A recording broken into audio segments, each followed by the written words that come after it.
दोस्तों आज के क्लास में हम लोग पढ़ेंगे मैथ्स के इम्पोर्टेंट प्रश्नों को, जिसमें परीक्षा का अधिकतम अंक पूछा जाता है। और परीक्षा में अधिकतम अंक पूछा जाता है, उस पर भी बहुत तरह के प्रश्न बन जाते हैं। तो बारी बारी से सभी प्रश्नों को हम लोग सॉल्व करेंगे, तो वीडियो में बने रहिएगा दोस्तों। तो पहला सवाल है कि एक परीक्षा में उत्तीर्ण होने के लिए 40% अंक अनिवार्य है। मतलब पास होने के लिए चाहिए 40% अंक। एक प्रतियोगी को 220 अंक प्राप्त होते हैं और 20 अंकों से असफल हो जाता है। मतलब वह 20 अंक और लाता तो सफल हो जाता। मतलब 220 में अगर वो 20 अंक और ले आता, मतलब 240 लाता तो सफल हो जाता। तो परीक्षा में अधिकतम अंक कितना था? मतलब 40% अंक लाता तो वो सफल हो जाता है। लेकिन बोला गया है कि वो 220 अंक लाता है और 20 अंक से सफल हो मतलब असफल हो जाता है। मतलब कि 220 लाया और उसमें 20 और ले आता तो सफल हो जाता। मतलब 40% का वैल्यू जो हो गया वो आपका हो गया 240 के बराबर। 40% का वैल्यू हो गया 240 अंक के बराबर। हमें पूछा गया है अधिकतम अंक कितना होगा, तो अधिकतम अंक को हम लोग 100 को मानेंगे, तो 100 का वैल्यू हम लोग निकाल लेंगे। तो 240 बट्टा 40 गुना 100। तो दोस्तों बात समझ में आई? यहाँ तक समझ में आई बात? अब क्या करेंगे, इसको हम लोग काटेंगे, 0 से 0 कैंसिल कर सकते हैं। 6 कम 6, 6 चौक 24 और 6 गुना 100 तो कितना हो जाएगा दोस्तों? 600। तो परीक्षा में अधिकतम कितने अंक थे दोस्तों? तो 600 उत्तर हो जाएगा आपका। तो ऑप्शन डी करेक्ट आंसर हो जाएगा। तो चलिए दोस्तों इस पर आधारित कुछ और प्रश्नों को देख लेते हैं। तो चलिए फ्रेंड्स इस पर आधारित और भी कुछ सवालों को देख लेते हैं, और आगे आने वाले क्वेश्चंस में कुछ और भी कुछ कठिन सवाल हो सकते हैं, तो वीडियो में बने रहिएगा। तो चलिए इस सवाल को देख लेते हैं कि एक छात्र को पास होने के लिए कुल अंकों का 33% अंक प्राप्त करना है। उसे कुल अंकों का 25% अंक प्राप्त होता है, और 25 अंकों से 25% अंक प्राप्त होता है तो वह 40 अंक से असफल हो जाता है। मतलब 25% अंक और 40 अंक उससे और मिले रहते तो वह पास हो जाता। मतलब आप यहाँ से ये समझ सकते हैं कि 33% बराबर जो है वो 25% अंक प्लस 40 अंक के बराबर है। यहाँ तक बात समझ में आए दोस्तों कि 33% अंक 25% अंक प्लस 40 अंक के बराबर है। तो अगर यहाँ से देखिए माइनस करिएगा तो 33 में से 25 गया तो 8% किसके बराबर हुआ? 40 अंक के। और हमें निकालना है कुल अंक मतलब टोटल अंक। तो 100% के वैल्यू हम लोग को फाइंड आउट करना निकालना है। तो क्या हो जाएगा दोस्तों?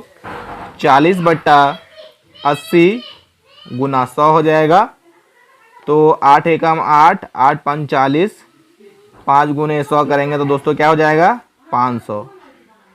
तो यहाँ तक बात दोस्तों समझ में आई? तो यही उत्तर आज हो जाएगा आपका 500 अधिकतम अंक। तो दोस्तों उम्मीद करता हूँ यह जितने भी मैंने यहाँ तक प्रश्न बताया आपको समझ में आया होगा। तो चलिए अगला सवाल हम लोग देख लेते हैं इस पर आधारित और भी। चलिए दोस्तों इस प्रश्न को देखते हैं हम लोग कि एक छात्र को एक परीक्षा में 30% अंक प्राप्त हुए हैं और वह 6 अंकों से असफल हो जाता है। दूसरे छात्र को 40 अंक प्राप्त हुए हैं और उसे उत्तीर्णांक से मतलब पास होने से 6 अंक अधिक प्राप्त हुए हैं। तो अधिकतम अंक, तो उसे कितना अधिकतम अंक प्राप्त हो वो आपको बताना है। मतलब कि 40% अंक लाया है और वह कितना उत्तीर्णांक से 6 अंक ज़्यादा है। और इसको ये भी बोल सकते हैं कि 30% अंक प्राप्त हुए हैं और 6 अंक से असफल हो जाता है। अब देखा जाए तो दोनों जो मैंने यहाँ इक्वेशन यहाँ जो लिखा वो किसके बराबर है? तो पास होने के बराबर है। मतलब 40% अंक वो मतलब लाया, मतलब 6 अंक ज़्यादा लाया पास होने से। और अगर 30% अंक लाया है, इसमें 6 अंक और लाता तो वो पास हो जाता।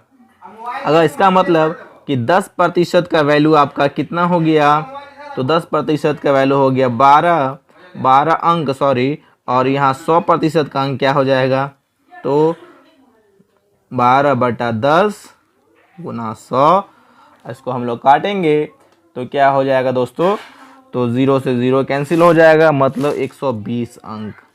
मतलब परीक्षा में अधिकतम अंक कितने थे, तो 120 अंक। तो दोस्तों बात समझ में आई यहाँ तक, तो इसका आंसर क्या हो जाएगा, ऑप्शन बी करेक्ट आंसर हो जाएगा।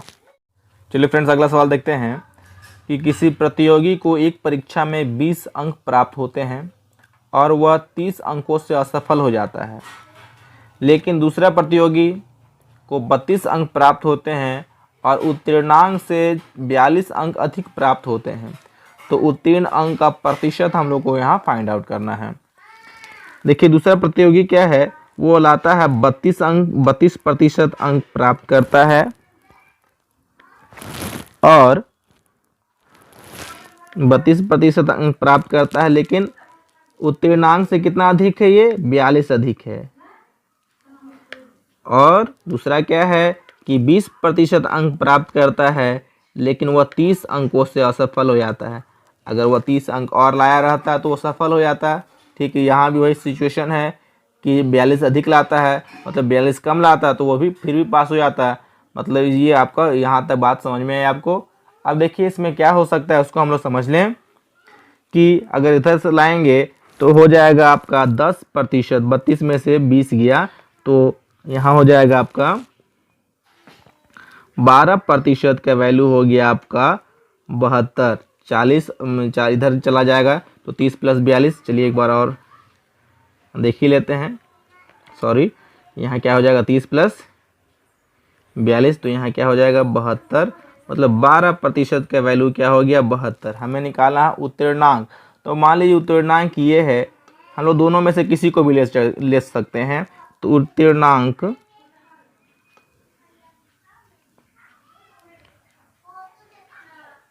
20% अंक प्लस 30 अंक।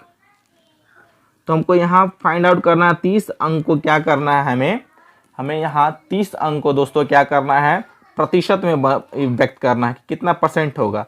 तो यहाँ देखिए आप कि यही देख लेते हैं हम लोग कि 72 अंक जो है वो किसके बराबर है दोस्तों, किसके बराबर है, तो 12% के। तो 30 अंक किसके बराबर होगा, 30 अंक। तो 12/72 गुना 30। तो 12 एकम 12, 12 छक 72, 6 एकम 6, 6 पंचे 30, मतलब 5% अंक के बराबर हो गया। 30 अंक किसके बराबर है, 5% अंक के बराबर। तो 20%, 30 अंक का वैल्यू हम लोग कितना प्राप्त किए हैं दोस्तों, 5%। तो दोस्तों उत्तीर्णांक कितना हो जाएगा, 20 और 5 25। तो यही उत्तर आपका हो जाएगा। तो दोस्तों बात समझ में आई यहाँ तक। तो दोस्तों आशा करता हूँ यह वीडियो आपको पसंद आया होगा। अगर वीडियो पसंद आया तो चैनल को सब्सक्राइब करें। अगर इसके पहले की वीडियो को नहीं देखा तो आप उसे प्लेलिस्ट में जाके देख सकते हैं।